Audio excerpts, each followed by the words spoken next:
And I call the honourable member for Indi. Thank you. Tonight, Mr Deputy Speaker, I'm pleased to talk about some of my very favourite topics: food, farming, agriculture, education, research and the end game: strong, sustainable, prosperous rural communities alive with opportunities for everybody. And I'll outline a case for an electoral-wide approach to agriculture development led by research, innovation, extension and education. And the way to do this is via an inquiry into innovation being undertaken by the Standing Committee on Agriculture, announced last week. And I call on farm families, businesses and agri-organisations to make submissions. The opportunities are great, the time is right, the people are ready and the need is huge.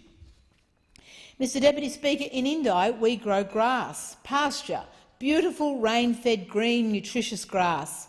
We grow animals, we grow fibre, we grow fruit, veggies, nuts, honey, we produce milk. And we do it with some of the best practices in the country. Our agricultural research and education, our food manufacturing industries, our agricultural service industries are world-class. But I believe we've not yet reached our potential. The best is yet to come. And a few statistics to set the scene. Based on boundaries for the Hume region, which covers most of Indi, 7% of the workforce works in ag, forestry or fishery, and there are approximately 4,671 farms. In 2012 to 13, the gross value of ag production was $654 million, approximately 6% of Victoria. And the main activities in Indi: cattle and calves, milk, sheep and lambs, wool, fruit and nuts. And there's enormous potential to grow these industries. To take the dairy industry as an example, the North East Dairy Regional Growth Plan and Workforce Development Strategy outlines a bold vision to increase the production of milk from sustainable dairy farms in the Alpine Valleys from 220 megalitres to 400 megalitres by 2025. This will be achieved by lifting the mean farm performance for farms to the current level of the top 25% farmers, as measured by lifting overall milking cow numbers, lifting stocking rates, lifting per cow production, targeting homegrown fodder, maintaining cash costs at less than 70% of income, targeting greater than 7% return on assets, increasing the amount of high-quality land in dairy and improving working arrangements so that so that wealth generation and lifestyle expectations can be improved across the region.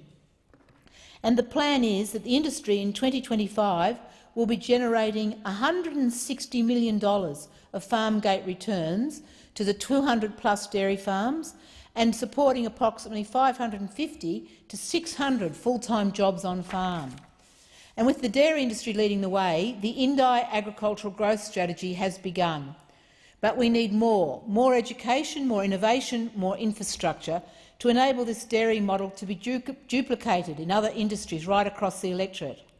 In June in Wangaratta, an Agri-Foods forum was sponsored by Charles Sturt Uni and Agri-Foods Skills Australia to better understand the current and emerging skill needs.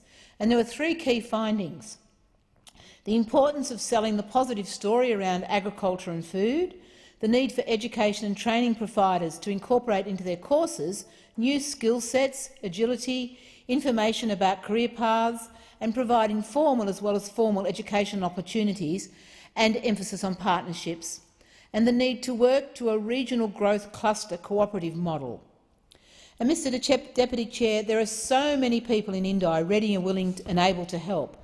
People like Andrew Farrington, Loretta Carroll, Linton Vogel, Tony Jarvis, Philip Skepsey, Sharon Roberts, Jan Beard, Don Lawson, Paul Tobin, Stuart and Sarah Crosswaite, Mark Ritchie, Mark Folletta, Lindsay Rapsey. Colleagues, the House of Representatives Standing Committee on Agriculture has set up an inquiry to examine technological advancements in agriculture, improvements in efficiency due to new technology, emerging technology in areas such as telecommunications, remote monitoring, drones, plant genomics, agricultural chemicals, and the barriers to adoption. So now is the opportunity to make submissions to this inquiry before the closing date of the 25th of September. To the people of Indi, to the people of regional Victoria and Australia, share your vision of what needs to be done to help our communities reach their agricultural potential. Put in a submission. Thank you.